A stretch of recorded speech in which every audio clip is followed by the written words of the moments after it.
Level 1, the Deckhand. Everyone starts somewhere, and for you, that somewhere is the very bottom. You are a deckhand, and nobody lets you forget it. You have no respect. Every morning you wake up with an aching back. You have to sleep on the floor surrounded by roaches and rats. Your days consist entirely of jobs that nobody else wants. You sweep the deck, haul back-breaking crates into storage, and run personal errands for the superiors. One afternoon, the captain calls you over. You think for a brief moment that he has noticed your work ethic. Instead, he hands you his chamber pot and commands you to clean it. It's a big insult to clean a chamber pot. You wisely keep to yourself and scrub the chamber pot without complaint. Life is tough. You receive the smallest portion of plunder, eat the scraps that the crew left for the deckhands, and speak only when spoken to.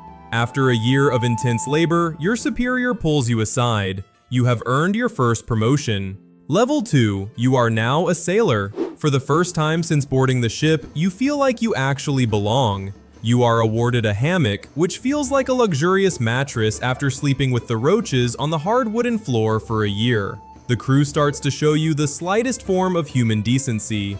A quartermaster waves you over and allows you to eat with the crew. No more scraps. You are treated to tough cuts of salted meat and spoiled fruits. Your job is rigging the sails. You learn how to read the wind and adjust the sails to keep the ship moving on course. The real test comes during a storm that turns the sky black within minutes. While the crew heads indoors, you stay on the deck to maintain the sails and fix any holes. After the rough storm passes, a quartermaster is impressed with your work. You kept the ship on course. After only 3 months working the sails, your efficient sailing earned you a new job. Level 3, Gunner. Your reputation lives and dies by what you do with a cannon. No crewmate is a true pirate if they can't properly man a cannon. It requires precise powder loads and timing of rough waves and wind. The crew watches you carefully to make sure you don't make a mistake that could jeopardize the entire ship. When your captain spots a merchant ship on the horizon, you prepare for battle. You clean the cannon's barrel to ensure nothing will prevent the machine from working properly. As a gunner, you have respect from deckhands and command one to bring you a barrel of gunpowder and crate of cannonballs. The deckhand struggles as you watch without sympathy. You precisely load the cannon with the right amount of gunpowder and fire at the merchant ship. Your cannonball strikes the hull at 600 miles per hour. The damage is severe and the merchants wave white flags to surrender. The raid goes on as planned and the captain credits you for your accuracy. That night, you are served extra rum and a fine meal. You also enjoy a larger share of the spoils. You have earned your first sign of respect from a superior. After 4 months, you are promoted once again. Level 4, Carpentry. Gunners sink ships, carpenters keep ships afloat. You learn the trade under a master carpenter who treats the ship like a living creature that requires constant attention. Salt water eats at the hull and storms damage planks. Your job is to maintain the ship. You repair damage in the hull and a crack in the mast. You are starting to become a respected member of your crew due to the importance of your job. One afternoon, a deckhand refuses your direct order and insults you. A quartermaster overhears this and gives the deckhand 2 options: be thrown overboard or fall to his knees and apologizes. You humbly forgive him because it's not wise to make enemies. Storms come and go and you continue repairing the ship. After a year of carpentry, the captain decides to let you take the next step. Level 5. You are now a surgeon in training. You have your own quarters now. After years of sleeping next to crewmates in smelly rooms, you finally have a room to yourself. The living conditions are good, but the pay is better. You receive an adequate portion of plunder after each raid. You learn the trade quickly. Most of it is managing infection, scurvy, and handling minor injuries. After a big battle, a gunner sustained an injury due to a cannon malfunction. His leg needs to be amputated to save his life.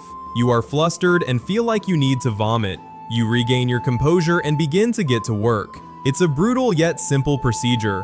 Your patient is grateful that you saved his life. You feel like your life has meaning. Even the captain comes to you looking for treatment. The captain is pale and weak. He has scurvy. You treat him over several days and he recovers well. Then one night, he faints. He is simply dehydrated, but he is relieved when you nurse him back to health. The following night, the captain personally invites you to his quarters for supper. You eat fresh fruit and good cuts of meat. The captain expresses his gratitude and considers you a friend. The trust gained between you two opens a new door. Level 6, the Quartermaster.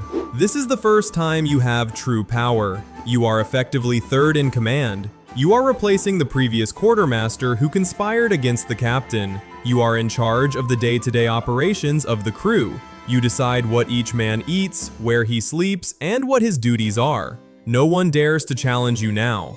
Then the captain tests your loyalty to make sure you don't make the same mistakes as your predecessor. The first major approaches you privately and claims the captain has been taking more than his agreed share of plunder, in direct violation of the Articles of Agreement.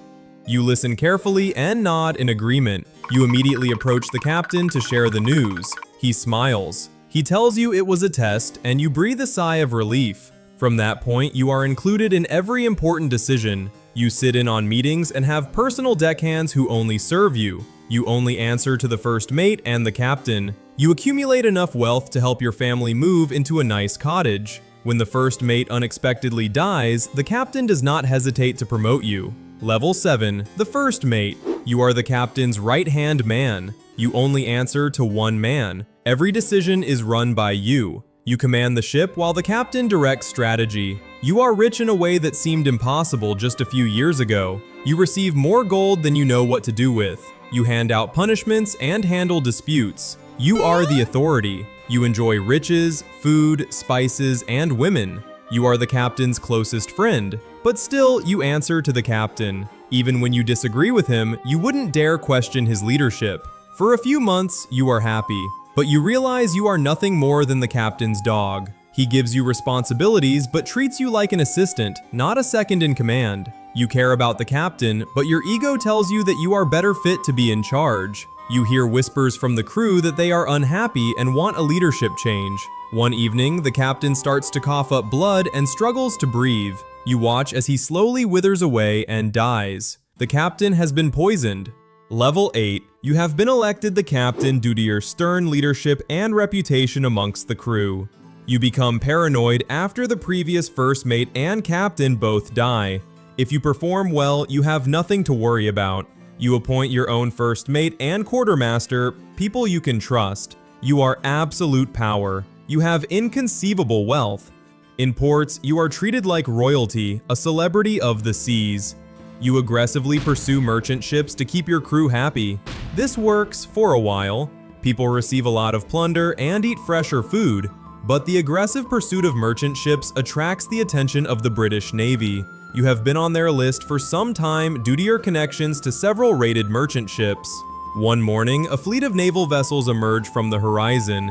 Your sails drop as you attempt to flee, but the British Navy positions ships at all sides. You won't be able to outrun the Navy without sustaining heavy fire, but you try anyway. Your ship takes several blows as you attempt to outrun the Navy. Without warning, a mutiny of deckhands seize control of the ship and take you hostage. Your crew surrenders. They turn you into the authorities in exchange for freedom. You are dragged through town in shackles. The Navy wastes no time putting you on trial. Within a day, you are convicted and hung for your crimes. You meet the same fate as the previous captain, knowing your brothers betrayed you. Thank you so much for watching. If you enjoyed, please like and subscribe. It truly would mean the world.